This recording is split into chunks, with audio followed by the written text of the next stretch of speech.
ओम शांति। आज 24 मई 2022 दिन मंगलवार की साकार मुरली। आइए अब सुनते हैं मीठे बाप दादा के मधुर महावाक्यों को। मीठे बच्चे, बाप ही सतगुरु के रूप में तुम बच्चों से गारंटी करते हैं। बच्चे, मैं तुम्हें अपने साथ वापस ले जाऊंगा। यह गारंटी कोई देहधारी कर ना सके। प्रश्न, तुम बच्चे यह कथा जो सुन रहे हो यह पूरी कब होगी? उत्तर, जब तुम फरिश्ते बन जाएंगे।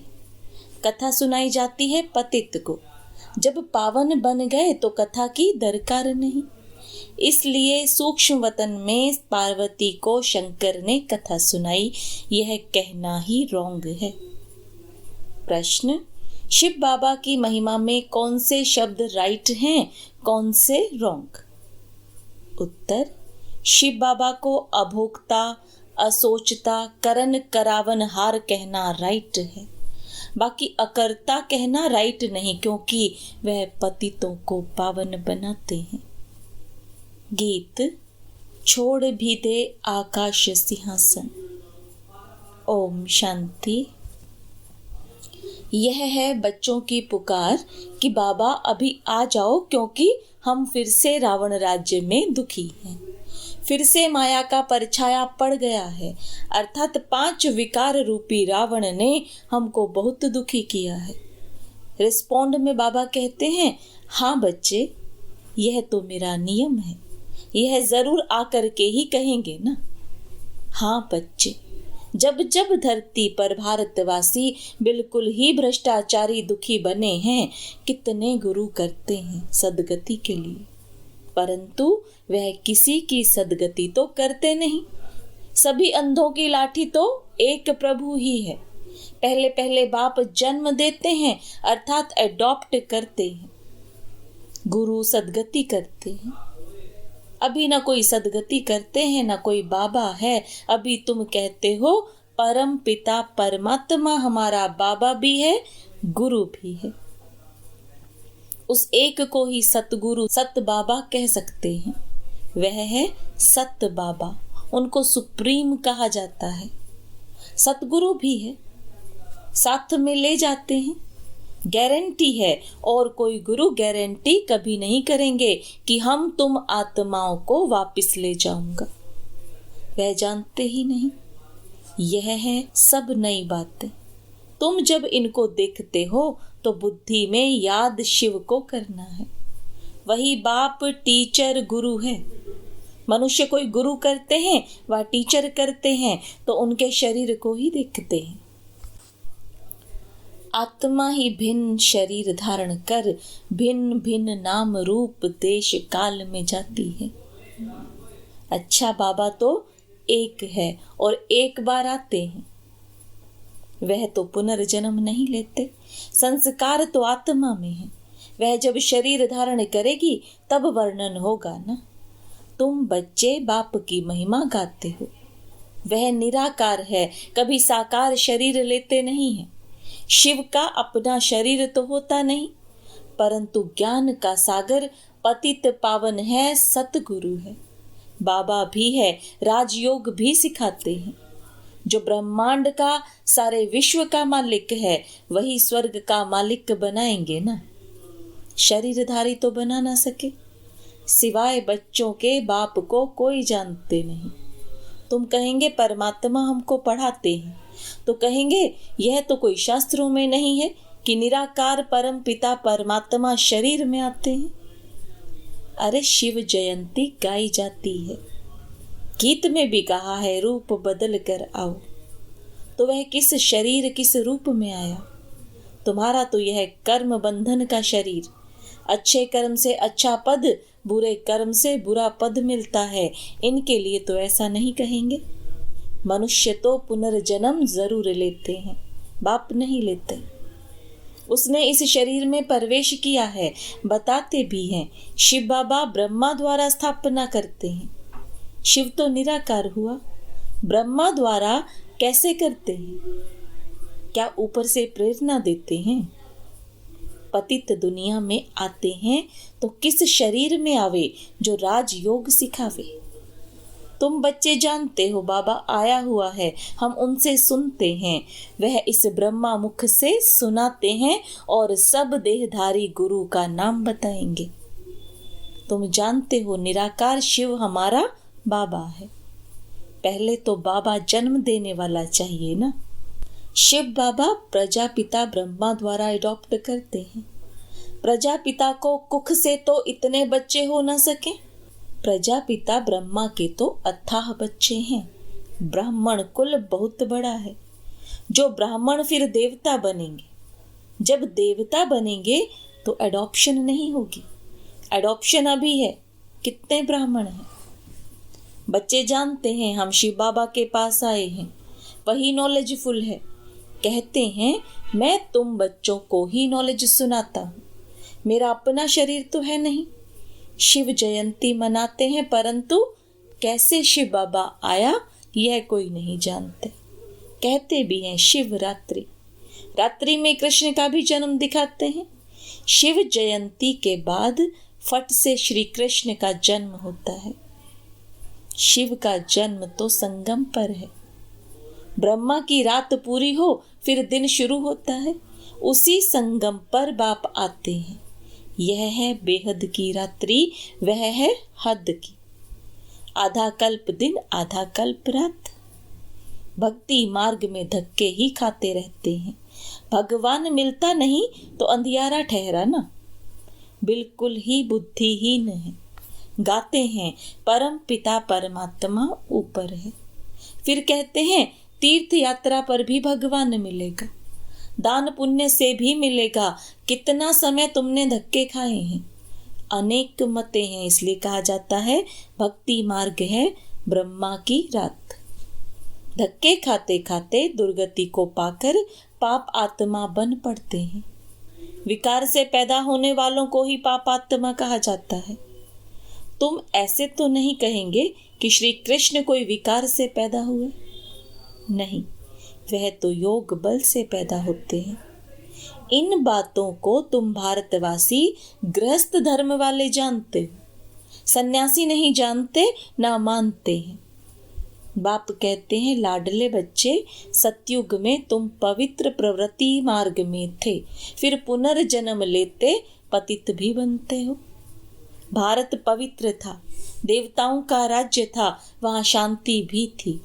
यूं शांति धाम निर्वाण धाम है, परंतु सतयुग में भी तुमको वर्षा मिला हुआ है, इसलिए वहाँ कभी अशांत होते नहीं। एक दो को दुख दे कभी अशांत नहीं करते, कभी भी किसी को दुख नहीं देते। यहाँ तो बच्चे भी माँ बाप को दुख दें अशांत कर देते हैं। अभी तुम शांति के सागर से वर्षा ले रहे हो, वहाँ कोई लड़ाई झगड़ा नहीं होता है। यहाँ भी तुम्हारी वह अवस्था चाहिए। आपस में लून पानी नहीं होना चाहिए। पहले पहले तो यह निश्चय चाहिए बेहद का बाप आया हुआ है, हमको दुख की दुनिया से ले जाएंगे घर। सतयुग में तो बाप आते नहीं, यहाँ आकर इन खिड़कियों से अर्थात नयनों से तुमको देखते हैं। इनकी आत्मा भी देखती है, शिव बाबा भी देखते हैं। एक शरीर में दो आत्माएं कैसे हो सकती हैं? मनुष्य नहीं मानेंगे। अरे तुम ब्राह्मण खिलाते हो, पति की अथवा बाप की आत्मा को बुलाते हो, वह आकर बोलती है। उनसे पूछते हैं तो दो आत्माएं हुई ना। बाबा कहते हैं वह आत्माएं आकर बैठती नहीं है, यह हो ना सके। बाप को तो अपना शरीर है नहीं, वह तो आ सकता है ना।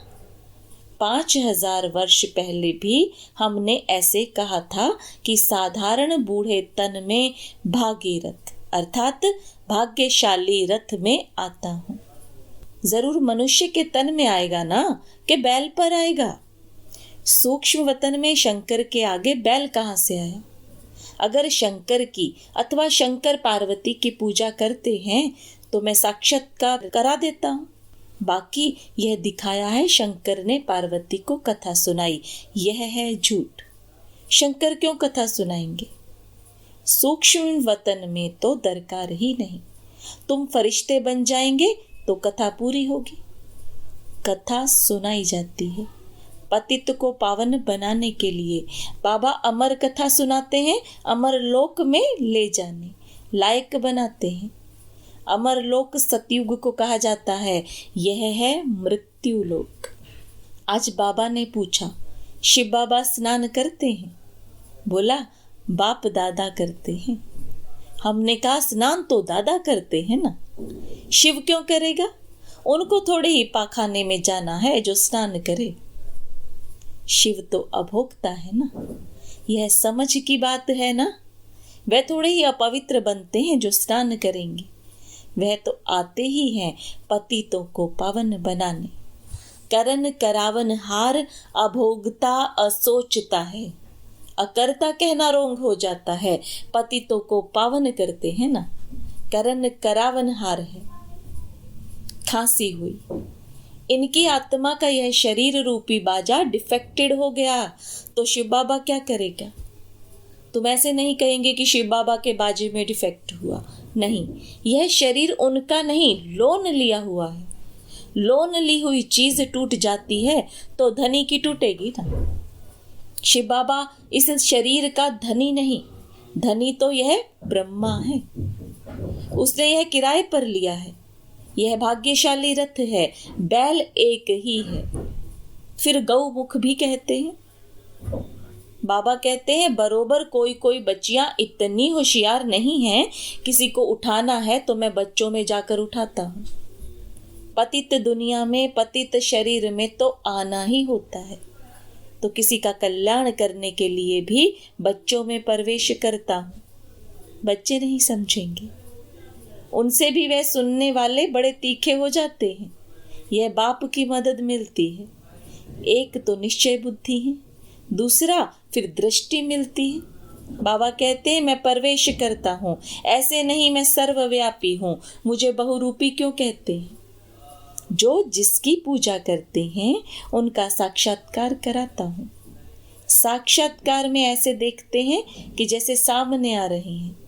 विष्णु का साक्षात्कार होता है, विष्णु चैतन्य हो जाता है, माथे पर हाथ रखते हैं, कहते हैं मुझे चतुर्भुज का साक्षात्कार हुआ। परंतु उनसे फायदा क्या? कुछ भी नहीं। सिर्फ दिल खुश हुई, मुझे भगवान का दीदार हुआ। भक्ति में दीदार बहुत होते हैं, परंतु इससे सदगति को नहीं पाते हैं। जबकि गाते हैं सदगति दाता, पतित पावन एक है। विष्णु नहीं हो सकता, वह बाप थोड़े ही होंगे। बाप एक है, फिर उनका बच्चा भी एक है, प्रजापिता ब्रह्मा। ऐसे कभी नहीं कहेंगे प्रजापिता विष्णु व शंकर। प्रजापिता एक, फिर उनसे ब्राह्मण एडॉप्शन होती है। बच्चे जानते हैं हम पहले ब्राह्मण बनते हैं, फिर देवता बनते हैं। ब्राह्मणों की माला एक्यूरेट बन ना सके क्योंकि अदल बदल होती रहती है, कोई गिरते कोई मरते रहते हैं। फिर क्या करेंगे? उनको निकाल देंगे। रुद्र माला अंत में ही एक्यूरेट बनेगी। यह मीठी मीठी बातें बाप ही सुनाते हैं और कोई को पता ही नहीं है। कितने हैं जो कहते हैं, हे राम जी संसार बना ही नहीं है। अब रामचंद्र तो यहाँ से प्रारब्ध ले जाते हैं, त्रेता में जाकर राजा बनते हैं। उनको फिर अज्ञान कहाँ से आया? जो वशिष्ठ उनको ज्ञान दे कि संसार बना ही नहीं है। यह सृष्टि का चक्र है, सभी बातों में मुझे हुए हैं। कोई भी नहीं जानते हैं, ना समझ सकते हैं। शिव बाबा को ही गुम कर दिया है। शिव जयंती मनाते भी हैं, परंतु समझते नहीं। श्री कृष्ण ही सांवरा बनता है। बाबा आते भी तब हैं जब इनको सांवरे से गोरा बनाना है। शिव जयंती के बाद झट श्री कृष्ण का जन्म होता है। शिव बाबा आकर राजयोग सिखाते हैं। किसको? ब्राह्मणों को, प्रजापिता ब्रह्मा के मुख वंशावली को। वही फिर राजा रानी बनते हैं। शिव बाबा चले जाएंगे, फिर लक्ष्मी नारायण का राज्य होगा। तो बाप ने कृष्ण को ऐसा बनाया है। उन्होंने फिर बाप के बदले कृष्ण का नाम लगा दिया है। कृष्ण को द्वापर में ले गए हैं। अब शिव बाबा राजयोग सिखाते हैं, तुम जानते हो हम स्वर्ग की राजधानी स्थापन कर रहे हैं, और भी बहुत प्रिंस प्रिंसेस बनते हैं। संगम और सतयुग का किसी को पता ही नहीं। मैं आता ही हूँ कल्प के संगम पर। उन्होंने फिर युगे युगे कह दिया है। सो भी 4 युग होते हैं। द्वापर के बाद कलयुग होता है, फिर उस द्वापर युग में आकर क्या करेंगे? उतरती कला में सबको जाना ही है। मेरा तो पाठ ही तब है जब चढ़ती कला होती है। इनको तो नीचे उतरना ही है। तुम बच्चों को 84 जन्म पूरे करने हैं। ऊंचते ऊंचे है ब्राह्मण वर्ण, ब्राह्मण फिर देवता, क्षत्रिय, यह वर्ण भी भारत में गाए जाते हैं। विराट रूप का चित्र बनाते हैं, उनमें ब्राह्मणों को, शिव को गुम कर दिया है। यह बातें कोई शास्त्रों में नहीं है, शिव बाबा आकर एडॉप्ट करते हैं ब्रह्मा द्वारा। शूद्र से ब्राह्मण बनाते हैं। बाकी सूक्ष्म वतनवासी ब्रह्मा वह कैसे प्रजापिता बन सकते? पहले यह निश्चय चाहिए। बरोबर वह बाप भी है, टीचर भी है, सतगुरु भी है। कहते भी हैं सदगति दाता एक है, परंतु उनका नाम रूप देश काल नहीं जानते। अच्छा, मीठे मीठे सिकिलते बच्चों प्रति माता पिता बाप दादा का याद प्यार और गुड मॉर्निंग। रूहानी बाप की रूहानी बच्चों को नमस्ते। रूहानी बच्चों की रूहानी बाप दादा को याद प्यार, गुड मॉर्निंग और नमस्ते। धारणा के लिए मुख्य सार। शांति के सागर बाप से शांति, सुख का वर्षा ले, शांत चित्त रहना है। कभी किसी को दुख दे अशांत नहीं करना है। लून पानी नहीं होना है। बाप समान अंधों की लाठी बनना है। बाप की मदद लेने के लिए निश्चय बुद्धि बन सेवा करना है। वरदान। एक के पाठ को स्मृति में रख तपस्या में सफलता प्राप्त करने वाले निरंतर योगी भव। तपस्या की सफलता का विशेष आधार व सहज साधन है। एक शब्द का पाठ पक्का करो। तपस्या अर्थात एक का बनना। तपस्या अर्थात मन बुद्धि को एकाग्र करना। तपस्या अर्थात एकांत प्रिय रहना। तपस्या अर्थात स्थिति को एक रस रखना। तपस्या अर्थात सर्व प्राप्त खजानों को व्यर्थ से बचाना, अर्थात इकोनॉमी करना। इस एक के पाठ को स्मृति में रखो तो निरंतर योगी सहज योगी बन जाएंगे, मेहनत से छूट जाएंगे। स्लोगन। आज्ञाकारी वो हैं जो मन और बुद्धि को मनमत से सदा खाली रखते हैं। ओम शांति।